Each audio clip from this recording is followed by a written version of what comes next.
And welcome back, everybody, to another episode of Around the Bases with Bubba Mo, episode 96. It's been quite quiet on the hot stove action in recent weeks, last week at least. Find the podcast on Twitter at Around Bases Pod. I am at BDentric, and to break down the little activity we've had, some fantasy baseball talk, and much, much more. My co-host, as always, find him on Twitter at Boston_Mo. Mo, how we doing? I'm doing wonderful. How about yourself? Just another lovely day, waiting for more rain. So tons and tons of fun. Nice. I'm going to the Super Bowl, so I am preparing for that. I saw that on Twitter the other day. Big Super Bowl day for you. It's like, are you going to do the act like you've been there before comments, or how's that going to go? Oh yeah, it's just another. It's 9 out of 18 years, so it's just another every other year sort of thing. So it's just another February football game. Huh? But this time it's more expensive, so that's I'm very excited to be heading down on Saturday night, but it should be fun. Beautiful. Should be a lot of fun. Yeah, your boys are favored now. So number, what number does this give you guys? What's that? What number? Just like 7? It'd be six. Yeah. It'd be 6. It probably should be. Actually, you know what? It probably 6 is probably right. Like we probably should have lost the Atlanta one. Probably should have won 07 and 11. But it is what it is. Seattle if Pete Carroll can run the football. Yeah, and the Seattle one too. So it's 6 is probably correct. There you go. Let's talk some baseball though. Yes. Again, not too much happening of late on the free agent trade market here. One that just absolutely baffled me recently, and I get it. It's his arbitration years. He's not going to get paid. Blah blah blah blah. The Royals extend Whit Merrifield 4 years, getting about $16 million, give or take, so about $4 million a year in his extension. I was shocked. I know it's arbitration, but I feel he still get more than that by the time it's all said and done. But maybe he's just trying to take the guaranteed money instead of getting hurt. What's your thoughts on this one, Mo? Yeah, I'm not shocked by anything anymore with what contracts they're going to take just because of the landscape of the game. It's just – I think we talked about it last year when a few guys took it. And I know, in terms of Bumgarner took it for you. Clay Buchholz, John Lester took it for the Red Sox, and they got bought out of free agency year. And that's what Whit Merrifield is doing here. I mean, I think we all know he wasn't the highest rated prospect that we've ever seen. He didn't really start playing in the majors until he was 28, so he's really a late bloomer.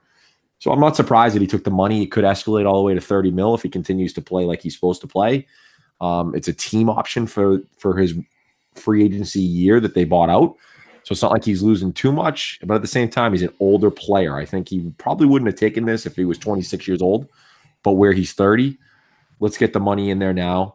I'm going to continue playing the way I want to play. And this also, I don't want to say it probably makes him more tradable for the Royals. I think, you know what I mean? It's because I think you're right. I think he probably would have made more money, but a team that needs a second baseman, they now have kind of a bargain here for him. I mean, they really do. And granted, like I said, he's older, but this makes the deal great for the Royals, not only money, but in terms of trade bait for him.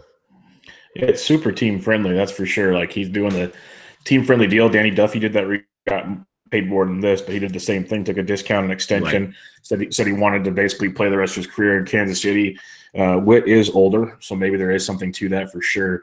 It's just weird, like Ryan Bloomfield and I know Lance Borowski and some other guys, they did the whole breakdown. It depends on where you look. I know Fangraphs and some others, it's like one WAR equals like anywhere between 9 to 11 million. They're projecting by 2021 it'll equal $13 million. Well, you look at like his WAR, he'd be valued around anywhere between 60 to 80 million dollars by the time his contract's done.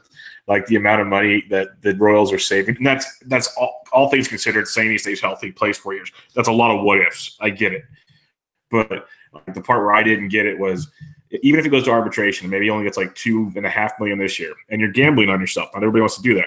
You go put up another all-star season, go steal 40 more bases, hit 300.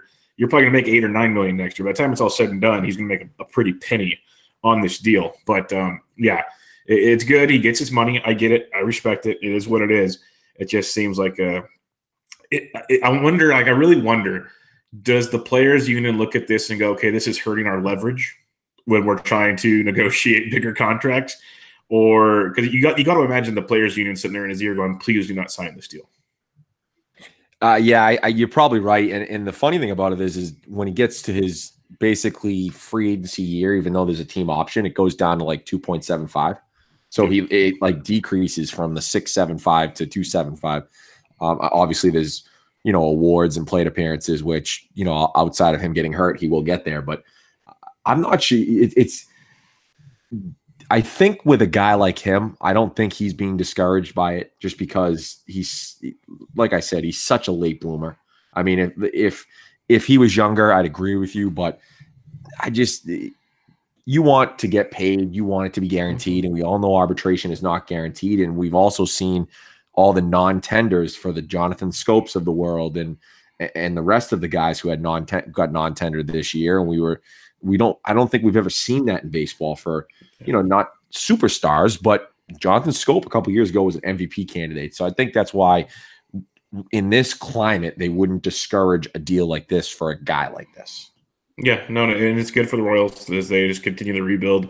I agree. I wouldn't be shocked if you see him dealt, and even if it's not like the final season, but maybe 2 seasons in, just that value he gives you for multiple years to a team, he gives some serious prospects back.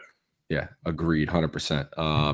All right, let's move on to the Dodgers, and I think there's a bigger story, at least in my opinion, with this signing, and I think you might agree. They ended up signing AJ Pollock to a 4-year deal worth $60 million with an option. I thought that was a little light for AJ Pollock, but with his injury history, maybe it isn't.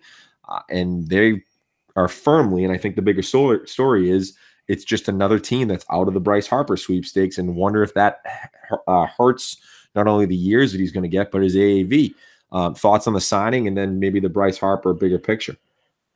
Yeah, it's for the AAV and all that stuff. It looks like it's a lot less likely that Bryce goes there. That's definitely what you're thinking, and I'm a big fan of that. The weird part is it does look like a lot of the news coming out today that could just be total smoke and mirrors, as we've been seeing forever. Is that Bryce is going to Philly now? That Dodgers Vegas thing, wasn't it? It's like a Vegas account. Yeah, that's what I'm saying. But it's like blowing up. Like it was the trending thing on Twitter. I was like, right. Jesus Christ! I got meetings all morning, and here we go. But yeah, this takes the Dodgers out. At the same time, there's rumors that in order to do this, they're going to have to make some trades. And what it could do if it doesn't bring Bryce out, it still opens up JT Realmuto. It still opens up Corey Kluber, because they could trade some of these outfield assets like a Verdugo, a Jock Jams. Stuff of that nature to these teams that are looking to kind of, build back up and get rid of some salary. And those guys would be affordable under the Dodgers deal. So, yes, Bryce Harper likely gone. It's a great move for the Dodgers. It's a great move for AJ Pollock. It's a horrible move for the Giants. And, yeah, that's about it. I think it's just very interesting. I just laughing at the Giants thing because it's, it is what it is with the Dodgers. But I feel like you'd be okay with it, right? I'd much rather have AJ Pollock and his injury-prone nature than Bryce Harper 100 times out of 100. Yes, right. And I think you hit the nail on the head in terms of more trades to the Dodgers. They have way more trades to make, as we know. They're in on the Realmuto, like you said, and they have 2 catching prospects that will be blocked if they do make that deal. And you would have to think Ruiz would be probably the frontline guy to a trade for a Realmuto. And he's probably their second-rated prospect behind Verdugo, depending on who you talk to. Some Dodgers fans have him as number 1. I think Jock Peterson is gone. I think that's number 1. Also, the underrated part of this here, too, is they are a lefty-heavy lineup. And I'm not saying that Bryce Harper is going to, platoon like they did in the playoffs in the World Series with a David Freese and a Jock Peterson and a Bellinger and whatnot and Max Muncy. But it really, if they went and got Bryce Harper, which I thought they were still going to do because they would have figured out the rest of it, and they got rid of Puig, who obviously is a righty, they now have pretty much all lefties in their lineup. I mean, that's their entire lineup other than Justin Turner was lefties. So that I think that does play a small part. I like AJ Pollock as a player. He's going to be much better defensively than Yasiel Puig. In terms of hitting, if Puig got a full, I don't know if he didn't get a full shot, but obviously he sat a lot for them and had his issues. It may be a wash in terms of the bat. They're both righties, so that works out there. I can't wait to see what Bryce Harper does sign with Philly in terms of his AAV. I really can't wait to see, because we all thought that him and Machado would make $300 million without a question. And now, really, who's in on Bryce Harper? I mean, really, it's the Phillies. I guess the Yankees maybe somewhat still in there. The Red Sox aren't. The Giants aren't. Maybe the Cardinals. And I don't think the Cubs are either. So there's really no one there. It's like the Phillies would be bidding against themselves, don't you think? Yeah, that's pretty much what it feels like. It seems like everybody's kind of moving out of it. It seems like some teams that might have been in on it, they're more focused on Machado. It's almost like the Harper would be better off if Machado signed first, and maybe it opens up some salary elsewhere. We keep, we're not forgetting it, but we don't mention it. Is there so many other free agents out there? It's almost like if these teams don't get one of these two big guys, they just say screw it. Don't try to force the hand on the other one, and do just get some cheaper guys and save for the next class or whatever. But I see Harper. It seems like the only logical thing right about now is Philly, and like you said, he's bidding against himself, and that leverage isn't looking good. Unless I'm not going to ever count out that he goes back to Washington. I think that's still on the table. But Philly seems like the logical place. It seems like a lot of these free agents now, and like when you talk about this, and obviously Machado is not going back to Baltimore, but like Craig Kimbrell and a few other guys are just like, now their prices are going down so much, just going to end up with their former teams, which again means there's going to be a work stoppage in 2022. What it's going to happen is Bryce is going to sign like a 1-year deal. He's going to be like, you know what? I'll come back, give me 1 year, $30 million. If he opted for 1-year deals, a lot of teams could sign him. A lot of teams might be more interested to give him $35 million for 1 year compared to the whole deal. Or the way it's going with some of these contracts too, the opt-outs is the opt-out. So maybe he gets, let's call it 8 for 30 a year. So that's 240. And the AAV is 30 a year, but maybe these first 3 years he gets like 120 up front, or front loaded something like that. And then that opt-out he's gone after that. It seems to be that's where we're headed to in terms of his sweepstakes and the Machado sweepstakes. Yep, it's pretty crazy. Talking about losing the sweepstakes, the Mariners lose the sweepstakes as they signed Hunter Strickland, your boy, the mental midget known as Hunter Strickland. Basically, the Mariners they purchased him for the mental midget price tag of $1.3 million. You're talking about a guy with pretty electric stuff. He has closing abilities, and he has a 2-cent brain. So you add all that together, it's worth $1.3 million. I'm not going to guarantee you, but I'd like to guarantee you that a lot of other teams were probably interested in Hunter Strickland. Then they got a little reports from inside the sources at the Giants that said, you know what, he's way more problems than he's worth, because a guy of his caliber, you see where relievers are getting paid, probably should have at least got like $5 million or something, like $1.3 million. The Giants just signed Drew Pomeranz for $1.5 million.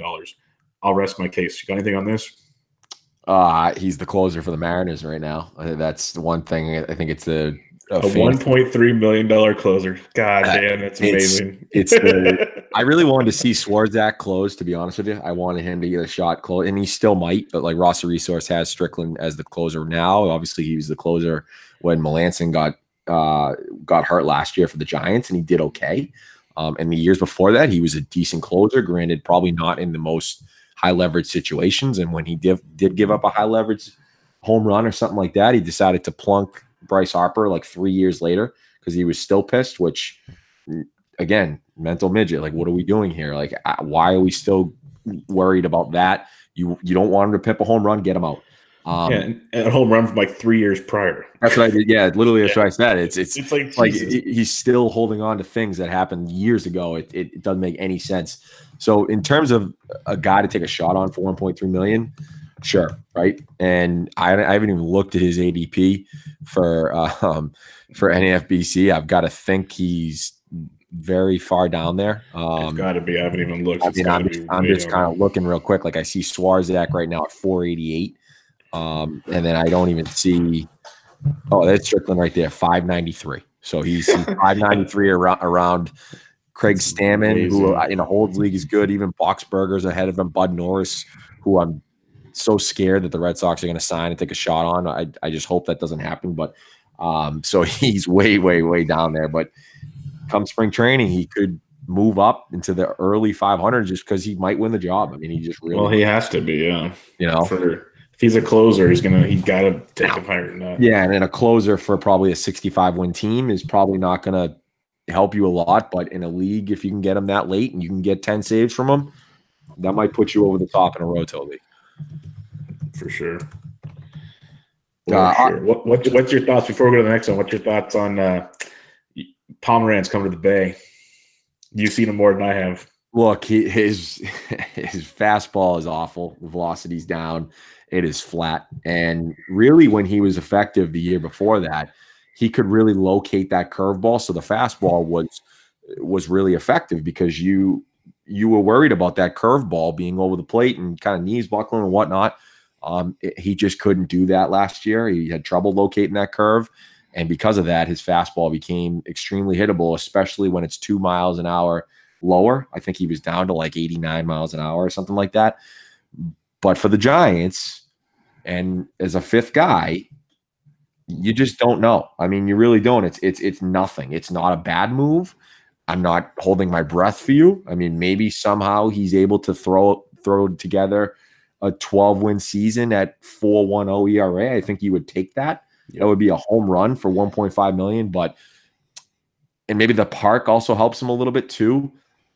Unless that fast, if the velocity gets back up, Bubba, we got a flyer happening in the probably, I'm guessing he's like around 600 or something like that ADP, but we got a flyer happening. Okay. Yeah. That's why I'm all good with it for 1.5 million. If it doesn't work, you just say, see ya, thanks for coming. I'm totally cool with it. Yeah. No problem. You really don't lose anything. I got a thing that I want to do next week because I've been thinking about this all day in terms of different trades that people, sort of regret not making, and I think that obviously the Giants will be on that list, but we'll have to talk about that next week. So sounds good. All right, let's get to some news. There was is an article in Athletic. Again, obviously not a lot to talk about, but I think we sort of talked about this last week because we did have a few things in terms of the CBA and whatnot. Dale Murphy wrote sort of 4 suggestions for the new CBA, and there's again quick 4 of them. We'll go through one at a time, and I'll get your thoughts. The first one, and I think we both mentioned this last week, is introduce a spending floor. I think that's the easiest one of all time. Yeah, this seems like a no-brainer. It's like you got to spend X amount of money. You don't get your revenue spending if you don't. This seems like an easy one that it guarantees that every team's going to be at least somewhat spending, somewhat trying to be competitive. It guarantees or should guarantee that a lot of these free agents are going to get some cash. And I even saw a minor leaguer tweet out the other day that everyone's worried about the major league free agency. Yes. It's even worse for minor leaguers because we got to wait for all of them, and we don't even have a job. Like it's even worse for these guys. So I think the spending floor is tremendous, and I think it's a no-brainer. Yeah, I think his advice to Tony Clark and the Players Association: demand 50% of the revenue and get as close to that number as you possibly can. I think that's a great idea. The second one, I am totally for this because, again, he says it's been a hot stove, more like cold freezer. And I've always kind of said, you start off the thing saying hot stove, and I kind of say warm stove. And it really is like that. And I want to see something done is reinvent free agency. I think the rest of the sports do it pretty good. Like, I mean, the NFL, the free agency starts at like midnight, and all of a sudden you've got like, by the time you wake up the next day, maybe not you because you're on the West Coast, so you get to see everything. But when the East Coasters wake up the next day, there's 10 guys signed by like 2 a.m. That's something like that really needs to happen. Like they moved the trade deadline up to 4 p.m. so that we were able to really, really see what's happening rather than waking up and see what's happening. And they need to kind of do the same thing like that with free agency. Yeah, I can see something like that being pretty cool. I'm not exactly sure how they would do it. I like the ideas he's mentioning, like after the Super Bowl, that just have a date or whatever. Yeah, just have a date. I like it. I don't know what they want to do because I know even though there isn't a ton going on, they like the chatter. But you do have the winter meetings. It is an option. I'll go with it. It's an option for sure to keep people interested. Like I feel like I watched the least amount of content on the winter meetings than I ever have. Normally I'm sitting there and I'll watch all MLB Tonight and I'll watch the Hot Stove Show and I'll watch everything so we can see people talk about exactly what they're doing, what they actually did. And now it's sort of, well, we can't comment on this guy because he's not on our team. We can't comment on that guy. And winter meetings really are just kind of a joke. There are things happening, But the fact that the top 2 free agents are still out there on January 29th is a joke. It makes zero sense for the sport, and it makes zero sense for those 2 guys because they are going to lose money on this deal. They are. I think one thing you could do if you didn't want to designate a time, you designate for only the time you can do free agency, you designate periods where X amount of your budget has to be spent. Like you have to have at least 25% spent by like January 1st. You have to have 50% spent by February 1st. Or if you spend it all by January 1st, then you're obviously in the clear, but that'll increase spending sooner at least. So you're saying you have to almost tell everyone what your budget is, or no? If you have your 50% floor on the revenue, you have to spend at least 25% by January 1st, 50% by February 1st. Gotcha. It'll increase the early on movement. Yeah, that's not a bad idea. I like that. Third one is change the draft order. And I think he kind of gets into an NBA thing here, and it's sort of what Scott Boras talked about last week, where and I've always loved to see this in the NBA, almost have like a playoff for the number 1 pick, and then let's see who hasn't been trying all year, sort of thing. And obviously you can't really do that in Major League Baseball, but it is very interesting to see. The Marlins their season's pretty much over, at least last year. It's over in what, April 2nd or like something like that. I mean, really, let's see something. I don't know if they can really do it with playing. I know Boras said, well, if you're in the 75 to 79 wins, you might have a better shot at 1 to 5 than if you were below 65 wins, which is an interesting one. Maybe a lottery needs to happen. Yeah, I like the idea of making it like if you want to do the ping pong ball lottery like NBA does, you could do something along the lines of, so the top, was it 12 teams get in the playoffs? Now there's 18 teams left, and you could say, if you're ninth, you have the ninth, not like 1 through 8 that almost make the playoffs don't really count, but say you're the 10th worst team in baseball, you get more ping pong balls in the ninth, so on and so forth. So you can't just tank to get last, basically, is what I'm saying. There's got to be, it'll keep you an incentive to keep moving and trying to play well. And basically, the better you finish without getting in the playoffs, the more chances you have at a higher pick. I don't know, something like that. Yeah, no, I don't disagree with that. And then the last one, Bubba, is give fans a break, which he kind of basically is saying, if you're out of it come August, cut your prices in half so you get more people, because attendance was the lowest it's been. I'm not sure that something like that probably won't happen because owners won't do it. But I think the Orioles were sort of in on this, where it was like, I don't know, the under 12 get in for free in particular days, I think is what the New Angeles brothers were trying to do. Yeah, we talked about that last year, like on certain days or whatever, free upper deck tickets to, elementary kids or whatever, and they could run the bases, all kinds of cool incentives to do that, which I'm all for. I think that stuff should be used. Yeah. I think something you should also, if this is part of it, which I like, lowering the prices, maybe lower a beer price to be affordable too. But especially if you have a bad team, they should be able to drink more. But I also think the idea of when they do the expanding the rosters to 40 men, you got to regulate. Like I think I said before, you can only have so many active that day, so it's not a bullpen fest. And at the same time, you treat it like spring training, that you have to have X amount of regulars in the lineup. Like spring training, when you travel, you can't just send all the minor leaguers. You got to have, I think, 4 regulars in the starting lineup.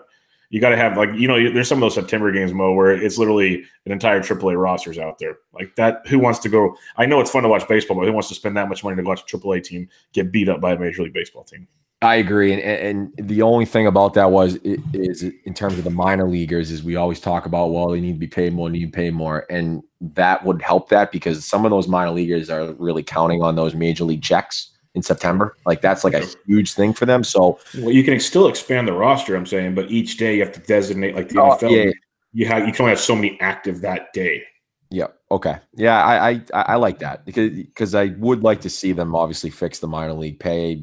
That's going to be really tough. That should be priority number 1. I was going to say, I wonder in 2022 if they really force that. I know that probably won't be top of the list, but you would think that it would. A lot of guys would want that. I think obviously top of the list is the whole arbitration, minor league, Super 2 rule, the money that the owners is. I think it might have been an article came out today I saw tweeted that some owners in baseball just want to make money. They don't really care about winning. So that's another thing you kind of have to worry about, because with the new TV contracts, they're killing it. So I wonder if those figures come out in terms of what they're actually making if they go on strike. But that's another story for another day. Yeah, the money is not the issue. It's the way it's getting dispersed. Right. All right, let's talk some fantasy baseball. We're going to do second base. We're going to do third base. We're going to kick it off with the second base preview. And it's an interesting position, to say the least. We'll kick it off with yeah, it's a very deep, interesting position. A lot of we'll have some either-or type guys here, and we'll get to why I have my thoughts in a minute. But real quick, Mo, will you have any shares of Javi Baez at his current ADP? Currently, he's the second, since January 1st, the second baseman off the board. He's going around pick 15, barely behind Altuve. Altuve's jumped him, because when I talked to second base somewhere else about a week ago, Javi Baez was first. So Baez made a little move. Do you like him at pick 15? No, I won't have any of him anywhere. I really won't. And if I had him in a dynasty or a keeper, I would try to trade him for whatever I can right now. I think he turned a corner in terms of becoming a legit, player. But what he did last year, I really just don't see it. I don't. There's too many red flags there. And I know he got the 30-20, well, almost 35-20. And he cut the strikeouts down a little bit, but he also didn't walk as much either. There's just too much there. The home run per fly ball, I don't think he's a 34 home run. I think he's more of what he was in 2017, which is a 23 to 25. I know Steamer has him at 30 and dropping back down to 269. I think that's also correct. I don't think he'll ever get up to 290. He doesn't walk enough for that OBP to be that high. He's probably more of a 310 to 315 OBP guy. So I really don't believe in him at all at that price. I really don't. Yeah, I won't have anything to do with him. He's good. He had a career year. If he regresses at all, it's going to hurt in a lot of categories. That batting average, I could see stepping back. He could still hit 270, which is fine and dandy, but that'll cut out on the stolen bases. It'll cut out on the runs, RBI, so on and so forth. So I think he's a good ball player, but there's no way I'm taking it 15th overall. I'd rather have Whit Merrifield and a couple others over Javi Baez at this point in time. Yeah, agreed. All right. Yoan Moncada going on about pick 157. It's kind of one of those, the buzz has been there. Does it happen? Yeah, Brian Dozier going about 21 picks ahead of him at 137 mode. New place in Washington, hitting him, projected about 6th in that order. Do you like Yoan Moncada or Brian Dozier? Well, I like Brian Dozier. I mean, I think we all know he had an off year last year, and he's still outside of the stolen bases, which he's done a little bit of it before, not a ton. Outside of that, I mean, at 12 last year still, which is the same amount as Yoan Moncada. He hit him in every other category but average, and I think we all know that he's better than he was last year. He walks about the same, strikes out a lot less. His BABIP was way down last year in terms of Brian Dozier at 240. I mean, he had no luck at all. And I know his BABIP isn't crazy as it is, but it's better. It was 300, 280, 261. So let's call it the worst, 261. That probably gets him up a little bit more. His hard hit is the highest it has been in his career last year. It just was a very, very unlucky year for him. I'm not sure he gets back up to that 34 to 42 home run that he was in 2016, 2017. But I think he does get back close to that 30. He's probably in a better, actually not probably, I think he's in a better lineup in Washington than he was in Minnesota. And it just was a lost year. I'm not going to throw it out completely, and I think you won't either. But I think he's going to be a lot better than he was last year in Moncada. I've always been a Moncada guy because he was a Red Sox prospect. I thought, again, with the Chris Sale contract, I thought both teams were going to win. But he's just striking out way too much. That plate discipline is just not there. Sure, he does walk at a 10% clip, but there's too much swing and miss there. He had a worse second half than he did in the first half. And I'm just not ready to go there at 157 when this second base position is that deep. I can't do it. Yeah, the swing and miss skills from Mankatos, it's really, really terrifying. The last 2 years, 32%, 33.4% K rate. A lot of the well-respected projection sites have him anywhere from 29.5 to 32.5 K rate. So not really adjusting much. And obviously, if he's striking out like that, he's not getting balls in play. So the average is always going to be low. The power, he might not be able to maximize it. And still, if he hits good, he's going to hit maybe 20 home runs, maybe still get 15 to 20 bases, which is nice and all. But I do like Dozier if I'm picking between those two to get back to that kind of potential 30 home run guy. Washington is a decent place to hit it. It's not like a bandbox by any means, but it's not bad at all. Plus, some of his NL East ballparks he gets to go to, like Philadelphia, are very nice to swing at. The lineup is better in Washington than it was in Minnesota. I like that quite a bit. So I think Dozier's definitely for a bounce back. He was hurt so much, and then when he got to the Dodgers, he really never got his everyday shake, either because he was still hurt or just because of all the toys that the Dodgers had there. So I do like Dozier to definitely get it back and have a big year. I think you got some value there at him at the 13th second baseman off the board. There's a couple of really good guys going right before him, which I can, if you want to go there, I understand. But Dozier's still solid value. I'd take over Yohan Moncada. There's even guys after Yohan Moncada I'd probably take over Yohan Moncada because I'm not going to try to draft a guy with that kind of swing miss right now. Yeah, I agree. Is there like how many guys? But I mean, you look at behind them. It's Cesar Hernandez, Scope, Joey Wendell, Gurriel Jr., Marwin Gonzalez, Marte, which everyone loves, LeMahieu outside of Yankee Stadium, and then even Lowry's out there too. I mean, there's a lot of guys there you might think about taking over him that are going 40 to 65 picks behind him. Yeah, I'd take Asdrubal Cabrera over him personally, going a lot longer after him. I just like that consistency factor there. I'll take my gambles in the fantasy game. I'll probably take them elsewhere. A guy on Yohan Moncada, like sure his peak result might come this year. Maybe he turns the corner and he's Javi Baez and he can his play discipline doesn't become a factor. I'm just not going to play that gamble. Like I love Cesar Hernandez. I love Lourdes Gurriel Jr. this year. I think he could be in for a big season. Ketel Marte, like you said, is a darling, but Marwin still would love to know where he's going to play baseball this year. That could make a factor, but it's another guy. That's Asdrubal Cabrera, 200 pick, 298 right now. You're getting them 140 picks after him.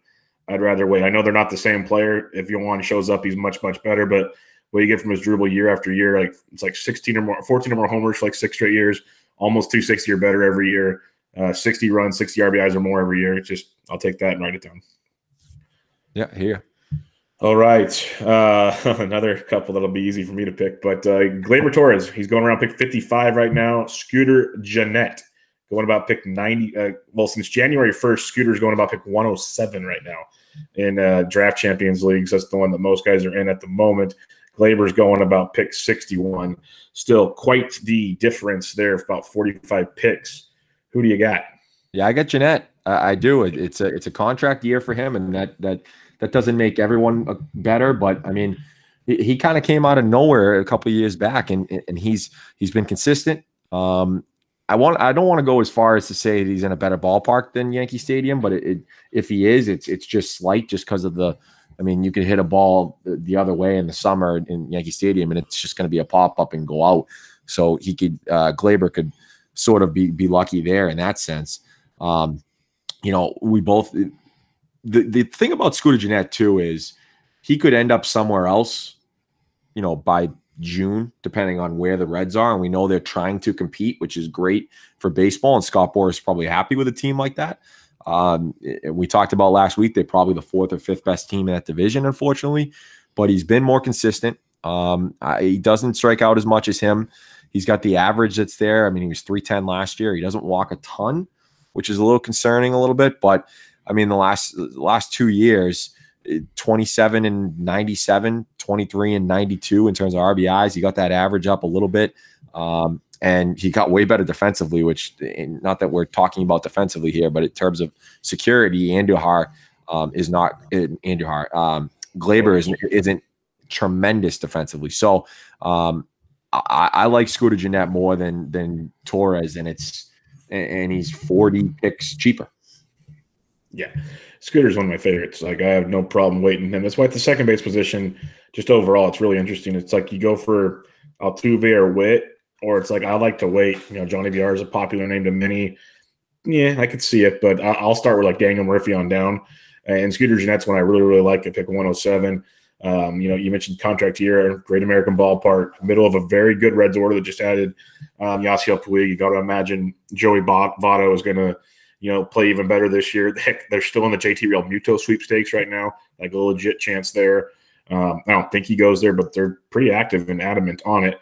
You got a guy that's at 295 or better in 2 straight years with 23 or more homers, driving in almost 100 RBIs, scoring over 80 runs, just so on and so forth. There's a lot to like about this guy. It just keeps getting better as he gets older. It's going to be his age 29 season. That's, obviously many think that's the way to go. So I like Scooter a ton and a really, really good option there. And Glaber's just one guy I'm just not on. He's kind of one of the things with me is in that Yankees order, I doubt he gets sat much. There might be more resting. But at the same time, he's projected to hit anywhere between 7th or 9th in that order, less than ideal for your starting, second baseman on your fantasy team. Yes, the Yankees are studs. Yes, Yankee Stadium, so on and so forth. But, Glaber still just doesn't do it for me. Average-wise, power-wise, I mean, almost the same output, if not better. Like you said, 40 picks later with Scooter. I'll take that. I think one thing that does help Glaber a little bit, which is the reason why he's going high, is number one is shortstop eligibility as well. So I'm sure we'll be talking about him next week too, maybe. And then number two, he did steal, 21 bases in 2016, 22 bases in 2015. And he's also at the bottom of that lineup, like you said. And although most times that does hurt you, he's going to see a lot of pitches. They're going to try to pitch around the guys that are ahead of him. So he's going to see a lot of pitches. And that does help him, which is why I think he's going so high in these leagues.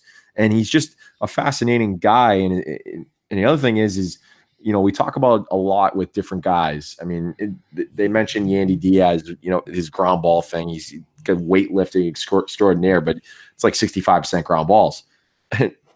Glaber is only 32%. His fly ball rate's 43%. So he's taking the launch angle and he's going there. And I think that's what people are intrigued by too. So there's like 3 different things that you can have with Glaber. I just think the ADP, like you said, is too high. And one thing I'll mention is I can't remember who wrote it over at Pitchers List. I believe it was last week.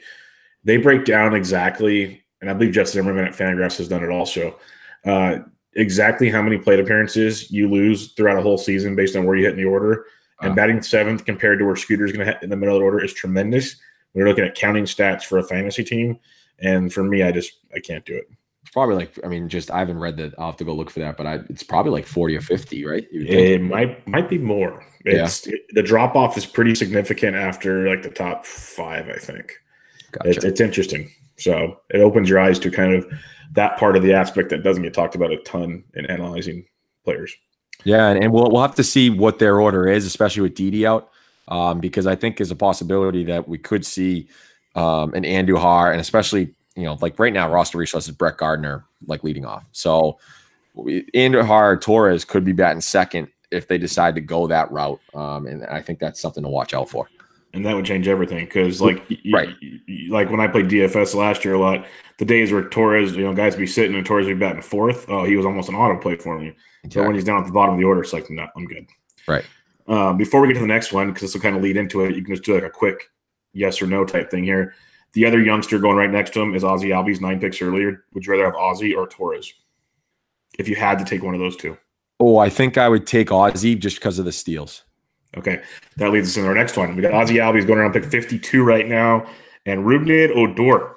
Many think may keep building off a very solid 2018 season. Going about pick 131. Who you got? I've got Odor. I'm a big Odor fan this year. I think he turned the corner from last year. I really do. Albies obviously had the really, really bad second half. I had him in a redraft league, and I tried to trade him very bad, but unfortunately our league was set up where everyone had a good second baseman. So it was really, really tough to get rid of him. And I was going to lose on that trade if I kind of did a 2-for-1 or something like that. But I'm a big Odor guy this year. I really am. I think, like I said, he turned the corner. He started stealing a little bit, and the contact rate went up. The K percentage went down. It just was a great second half for him. His hard hit was way up to 45% over the whole season. And I believe the ground ball percentage went down in the second half. I'm kind of getting his page back up here. But yeah, 266 in the second half, a little bit more power.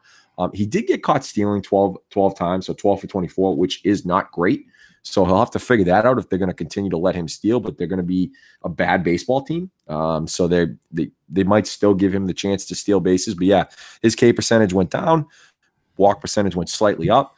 The BABIP stayed about the same, but yeah, the WRC plus went from 84 to 109 in the second half. His OBP went up, obviously. So it just was a good second half for him, compared to most, and including that hard hit rate to get that all the way to 50% in the second half. I mean, that's pretty good for him.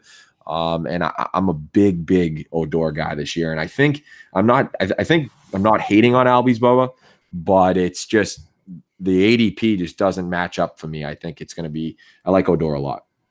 Yeah, I'll take Odor as well. When I rank my second basemen, I have Albies 6, Odor 7th overall. And then when you give me the difference in draft price, I'll definitely go there because about pick 52, there's other position players or even pitchers I will take over Ozzy Albies. I like Albies a lot, but I am also very scared about his second half swoon. And there's ways to fix that, obviously, but I think the power, it's there, but maybe won't be consistently as good. The average is okay.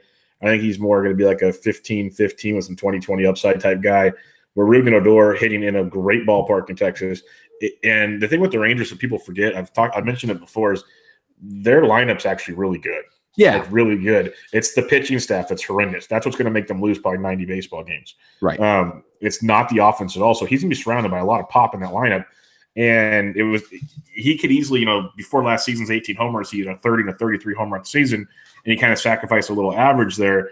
But he actually had 271 back in 16. So he could be like a 265, 270 type guy with 30 homer upside, with 15 steal upside. Like last year was kind of a weird year for him because he also only played 129 games because of a little injury bug. Previous 2 years, 150 games or more. This guy's got tremendous upside. Wouldn't be shocked if he gets you 25 to 30 home runs or more, steals you 15 plus bases. The average is always the concern. But, that reduction in the K percentage, the increase in the walks is very, very promising. And, he did what he did last year with the 305 BABIP, which is good. But, a guy like Odor, as he gets older and older, you'd think stuff like that would increase as his plate discipline increases. So there's a lot to like there with Odor. I love him at his value. I think I wouldn't be shocked if his value keeps coming up. But as of now, it's really, really good at 131. I got no problem with it there. And again, he's right next to Brian Dozier and Robinson Cano, a couple other good picks. Do you have Odor over Dozier?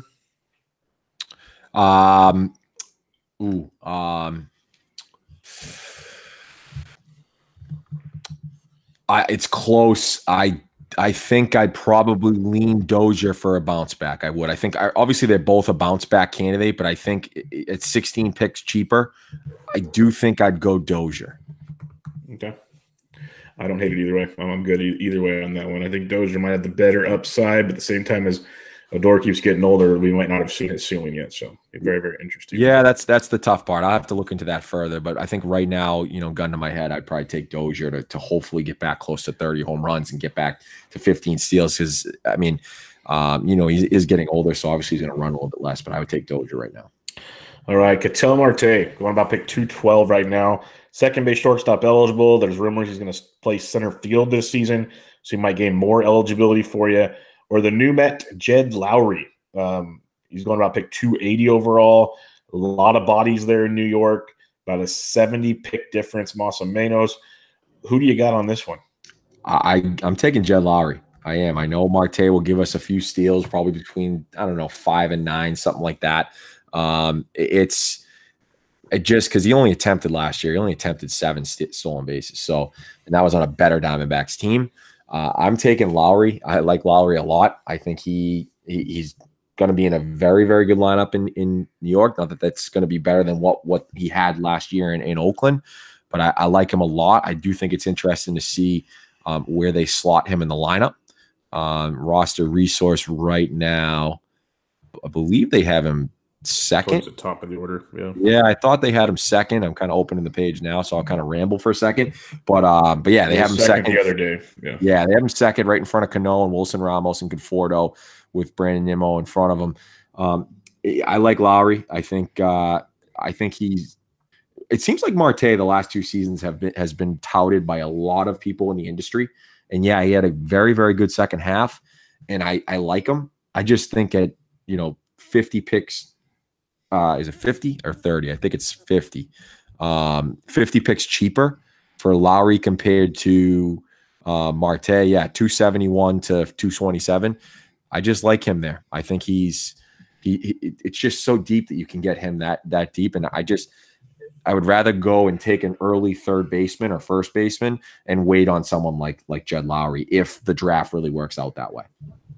Yeah, I can see that. Jed, I'd take over Marte as well for everything you said.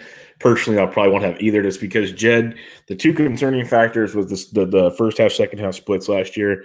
He had that really, really hot stretch that kind of padded things. Still a very good ball player. The second half, 7 homers instead of 16, 239 compared to 285 average, so on and so forth. You see it pretty much in all his stats. It shows. He played 94 games in the first half, 63 in the second half because the way the schedule was. But he's still a very good ball player, and the price difference is fine. Again, I'd rather have guys like Asdrubal Cabrera and some others if I'm differentiating. But when it comes to those two, I'll take Jed Lowry over Ketel Marte. Okay. Last but not least, do you have any targets after pick 300 in the NFBC at second base? Yeah, and it really depends on, I think Joey Wendell's going to start, and it kind of sucks. But Brandon Lowe, if something does happen there and he happens to get at bats, that's really, really deep. I think he's 493 right now. I talked about Nico Goodrum last week in first base. I think it's more of a target at first base just because of it's not that deep. Whereas in second base at 304, there's 26 guys ahead of him already that I like a lot of them. So that's the one. I'm always the driver of the Nick Senzel train. I wonder when he's going to actually get the call. So that's something I'll be looking out for. Other than that, Keston here is on there too, but I don't know when he'll actually get the call for them. There isn't a ton there late. I think we're still waiting on the Josh Harrison sweepstakes, which is obviously not huge, but he's going to get a shot somewhere and could give someone, a good month or two to help with their team. And he's going way back at 521. But other than that, I can't get myself behind an Adam Frazier. I know that they're talking about leading him off. I can't get myself behind a guy like that. So a couple guys right there. Yeah, Frazier's always interesting. Sucks Jeff McNeil's going to get kind of pushed out of playing time. Yep. A couple interesting ones. Jason Kipnis actually kind of came on decently in the second half last year, if you believe in that resurgence. Luis Urias in San Diego, I like quite a bit at 351. I think that's a guy to keep an eye on for now. You mentioned Keston Hiura, who I'm a big fan of. I love the Josh Harrison call. I think he could be really interesting depending on where he plays. That's a big if on where he plays, but that's one to keep an eye on. And then other than that, nothing too crazy that really stands out right now. A lot of weird signings. If you want to get really weird, Neil Walker's with the Miami Marlins. He's going to play a ton. He's multi-position eligible. He's picked 640 for crying out loud. Guys like Logan Forsythe, if he somehow runs into playing time, but I'd rather go to a guy like Neil Walker there. That's like a super long shot type deal. But yeah, and I think I forget who posted on Twitter today, but Neil Walker was one of the late signings when he did sign with the Yankees, and having no spring training really shows. Now he's going to get a full spring training, and his first half was 197. His second half was a little bit better. I know it was only 247, but now that he has a full season, maybe he can get back to his normal. What's his normal average is probably like, the 260-ish, something like that. Yeah, it's like 265 to 270. And he's got like 20 homer upside.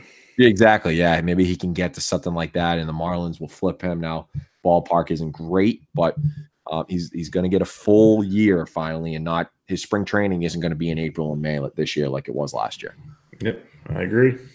All right, let's move on to, since we didn't have a lot to talk about today, we're going to move to third base. And there's not as many. There's more questions here in third base, I think, than there is at second base. I don't think it's even close to as deep. I think you probably agree. The first one, and I think that everyone will talk about, is number one, will Vlad Guerrero Jr. be up the whole year and not miss the first 2 weeks? Not that will matter with his ADP, but he's going around pick 40 right now, with his min pick being at 17 and his max being at 60. Will you have any shares of him at the current ADP? I want to say no. I really want to say no. It's like I want to have Anthony Rendon a pick behind him. I want Eugenio Suarez 9 picks behind him. I love Vlad Guerrero. What's not to love about Vlad Guerrero? But let's be real about this. He should be up in the middle of April. Should being the key word. And all projection sites have him as one of the top hitters in all of baseball this year. That's a big And projection sites are usually pretty tame on their projections. That's crazy to think about with a kid making his debut.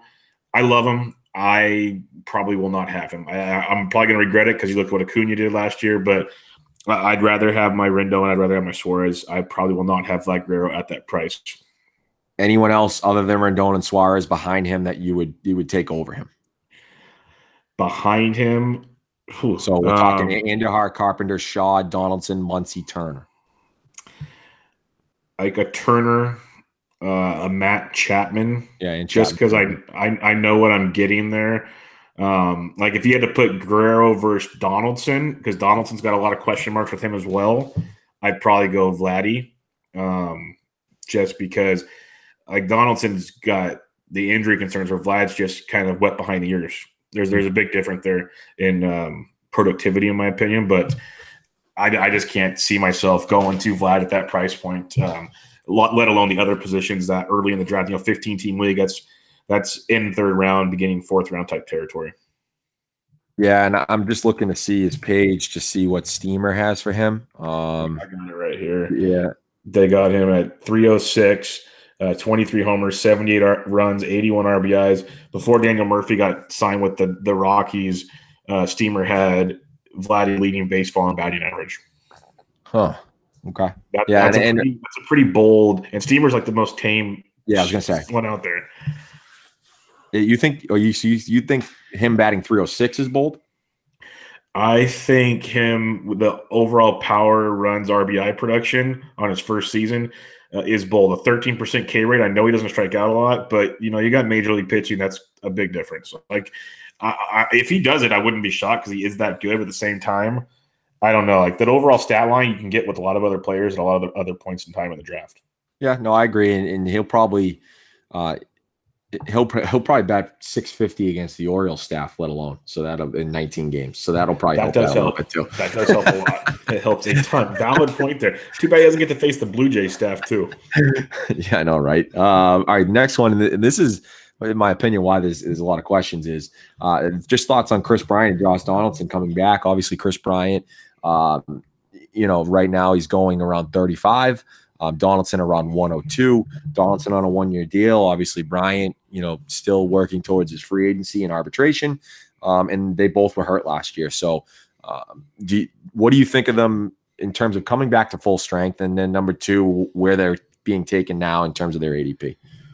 I like Chris Bryant coming back to full strength over Josh Donaldson just because Josh Donaldson, every time they said he was healthy, he wasn't. And I know a full offseason is going to help. And the other part is Chris Bryant's a lot younger than Josh Donaldson. Chris Bryant's 27 years old. Josh Donaldson is a whopping 33. That's a humongous difference in healing time. As a guy that just turned 35 this past year, let me tell you, healing, you wake up with pains you never thought you had.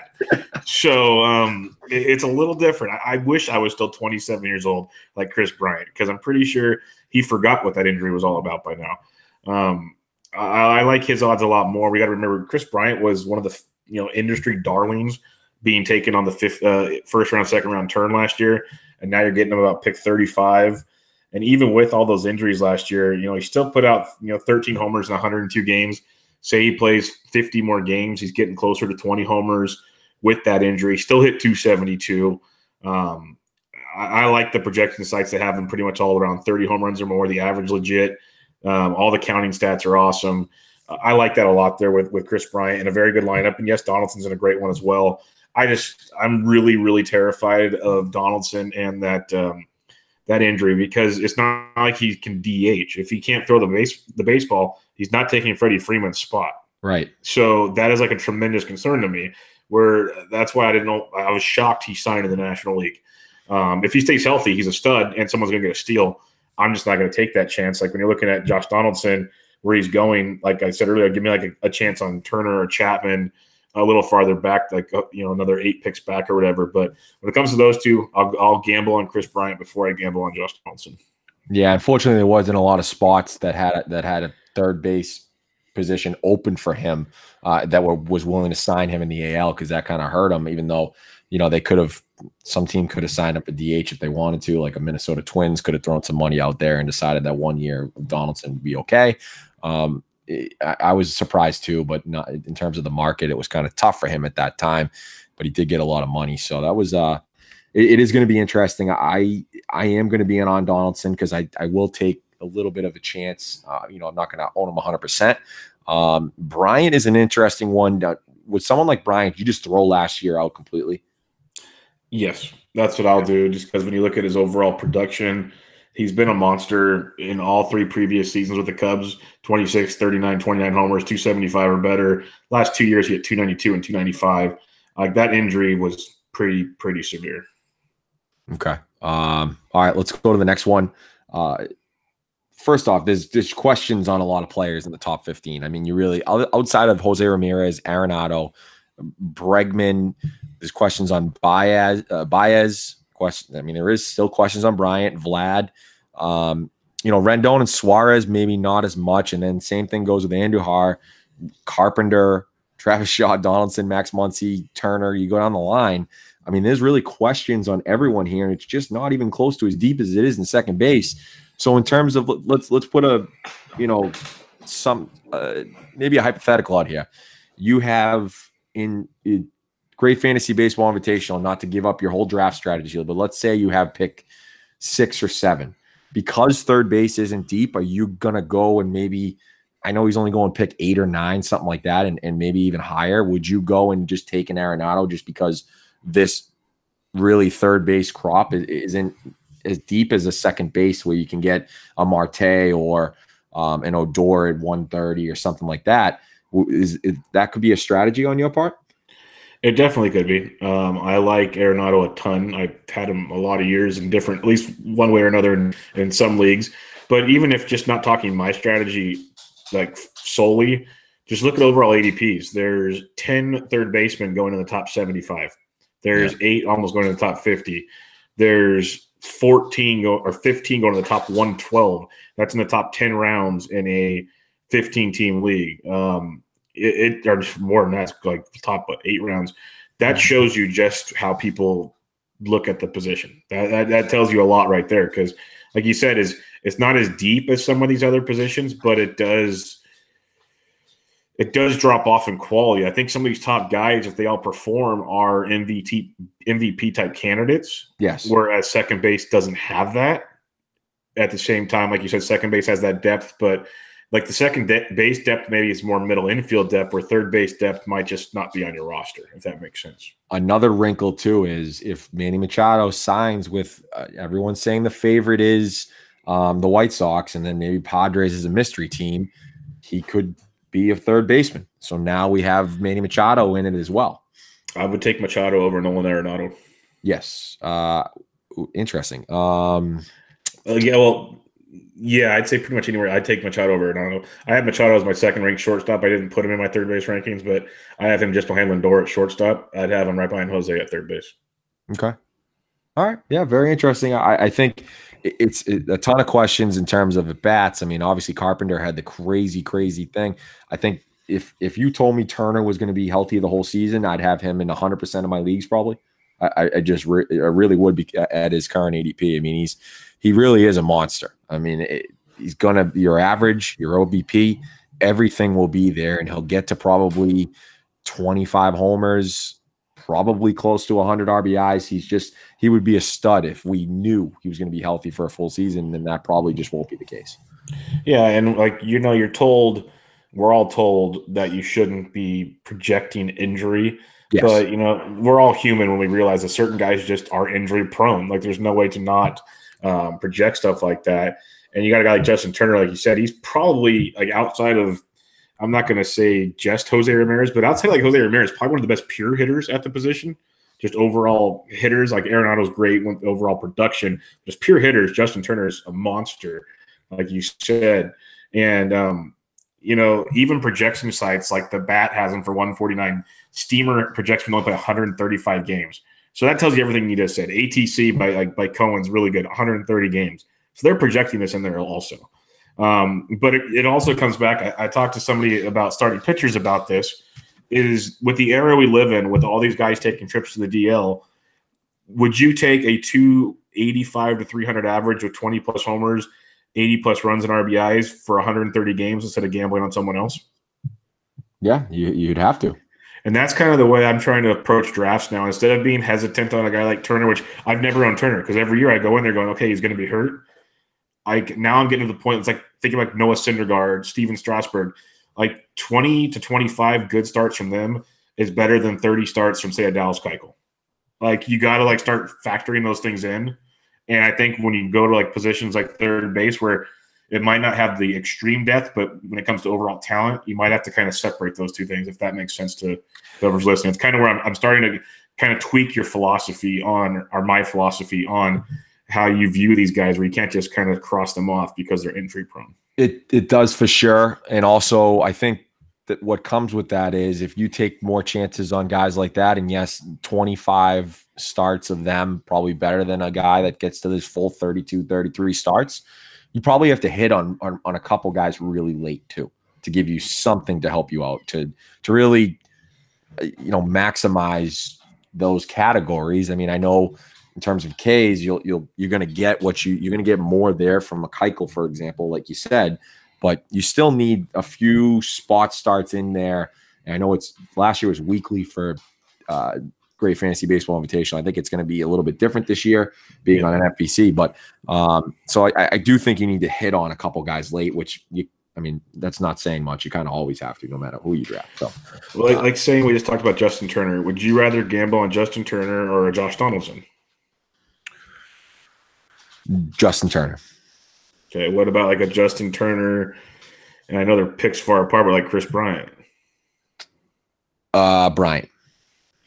Let's say Justin Turner and a guy coming off a great year in Jurickson Profar. Turner. Yeah. Okay. Well, yeah. That's just kind of the scenario you're looking at. Let's say, okay, here you go. A guy I just wrote an article about, because I don't believe in his ADP at all, but a lot of people love him, and he crushes the baseball with Justin Turner or his teammate Max Muncy. Yeah, I'd still go Turner. Yeah, that's just the whole point. Yeah. Yeah, you don't know his at bats either for Muncy, so that's my biggest thing. That's my biggest thing, that people love him, but it's like, really, David Roberts would not shock me if all of a sudden Muncy's got like 400 and 450 at bats on a season. Wouldn't shock me at all. Got him last season. Yeah, like I'm telling you, like he'd have to play at that extreme level to make it work again. Very possible. Very possible. And in OBP leagues, I mean, he's a monster.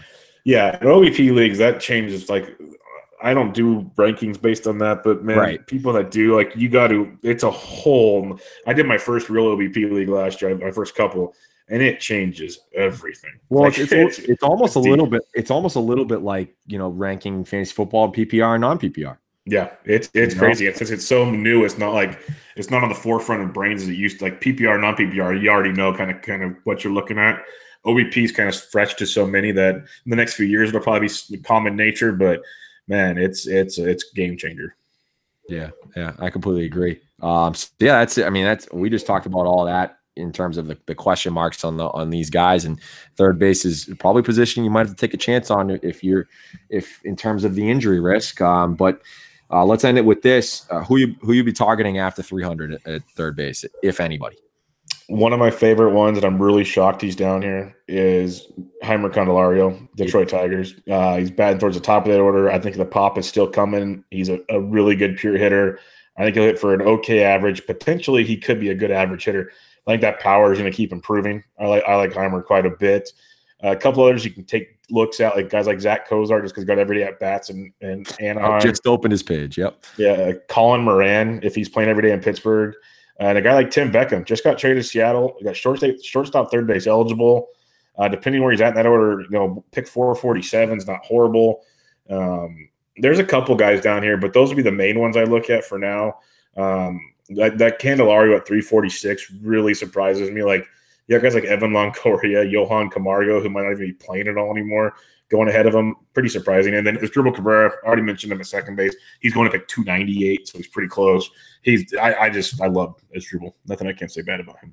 No, you're a big Morales and Asdrubal Cabrera fan this year, so it's interesting. But is there any sort of, and it used to be that Kyle Seager was sort of the Jose Abreu of third base, where he was very, very consistently 268 to 275-ish with, 25 to 30 homers. In the last 2 years, he's kind of gone downhill. And last year it was way downhill at 221, walk percentage way down and K percentage up.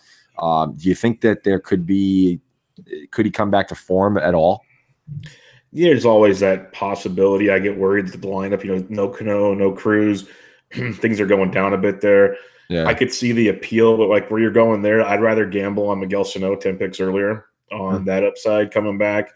You got guys like Jake Lamb, he might be platooning a bit. You got Maikel Franco. If he continues to get everyday at bats, I'd almost gamble on that over Kyle Seager. I think at that point in the draft, there's other pieces I'd try to go pick on besides Kyle Seager. And yeah, you're right. He used to be Mr. Consistency. I don't think I'll own any Seagers this year. Let's just put it that way. Yeah, I got you. And then the last one for me is, I know he, is once a top prospect, but are we completely out on Ian Happ? That's a great question. I've heard his name talked about a little more of late, and I need to see stuff come out of Chicago camp. Garbage, yeah. It was horrible. But the thing with him also with these young kids, it's hard because they're not getting consistent playing time. And on a team like the Cubs, when they're contending, if you're not playing well, you're obviously not going to play. So it's hard to see. The hit tool seems to be okay. He seems like he might have some issues between the years, and that either is going to come with maturity or just going to become with time in the minors. I don't know. It'll be interesting. I want to see is there going to be a spot for him? Or is he going to be like the new Ben Zobrist on their team where he gets 5 games a week? Or is he just going to be a platoon guy? And if he's a platoon guy, then I want nothing to do with him. Yeah, I'm surprised that there wasn't sort of Jorge Soler trade that was for the works for them, because obviously we know they need help in the bullpen, and I'm surprised that they didn't Theo didn't advertise that, and maybe it's just because his value is so down, whereas Soler didn't kill his value so much. So that's where I kind of saw it. Okay. That works for me indeed. It's an interesting position. It's definitely like I was writing about it the other day. As in years past, first base, third base used to just be the dominant fantasy world we live in, and now it's like there's still really, really good talent, but it's not nearly like every team used to have a fantasy relevant first base and third baseman. It felt like now it's definitely not the case anymore. Yeah, I agree. It's a tough one. All right. Well, that'll wrap us up this week on episode 96. A lot of good fantasy baseball talk. Like I said, talk fantasy baseball all day long. Mm-hmm. So that was good. Hopefully we get some more signings to talk about. Otherwise, you got shortstop coming up, and then we can go full on in the outfield position. We can take a full podcast on that. So for sure. A lot coming up. But any final thoughts, Mo? You can talk some football if you want here as we wrap it up. I know you're going to Atlanta. And sadly, as much as I dislike the Patriots, I think they're going to win. So I wouldn't be shocked. I'm kind of pulling for you here. Pats by 10. I just think bold. They've changed the narrative from what they did in the regular season. I'm not sure how they did it, whether they just – I'm not going to be one of those Pats fans say, yeah, Bill wasn't running all the plays he normally runs because he didn't want to show anything. He just wasn't – they lost on purpose. Like I don't want to be that Boston guy, because there are a lot of people out there that are probably saying that, and that's why most people hate Patriots fans, and I'm not a part of that those people. I'm not going to use bad words for crazy Patriots fans, but they are crazy. I just think Brady's ready. I think they're going to run the ball. I know, he'll probably get hit this game. He will, compared to the last 2 games where he was not sacked at all, because they like to get after the passer, but they do not stop the run very well. And they always have a ton of defensive backs out there, which is sort of what the Chiefs and Chargers have done, and they've taken advantage of that in the running game. So I think that's going to happen a lot. I think James White has a huge game, and I think sneaky MVP is Gronk. Could be his last game ever. Yeah, I did a little prop pool thing. I had Gronk as the first touchdown, and I had James White as the MVP because I think he gets it this time instead of next time. But I think Gronk does have himself a little game here, and how do you not use James White? That just seems too easy against a defense that can put some pressure on Brady. So tough to bet on James White as the MVP when he caught like 15 balls and 18 touchdowns in Atlanta. It's like that. Because I would agree with you there, but it's interesting. But yeah, I'll be at the game. It's a bucket list event. I'm very lucky to be going. I'm very excited to go. Unfortunately, I'm not getting there until late Saturday night, but Sunday is going to be tremendous. So I'm very excited. Let's just be real. If the Patriots win, Tom Brady gets another MVP award. Let's just be real about it. Yes, which is why he's probably, when you looked at it, he's probably like minus 130 to win it. So yeah, it's pretty, like even money, I think. Yeah. All right, everybody. Check out Mo on Twitter at Boston_Mo. Check out his Twitter over the weekend. Still playing some cool shit while he's in Atlanta. I am on Twitter at BDintric, the pod at Around Bases Pod. If you give us a rating and review on iTunes, we much appreciate it.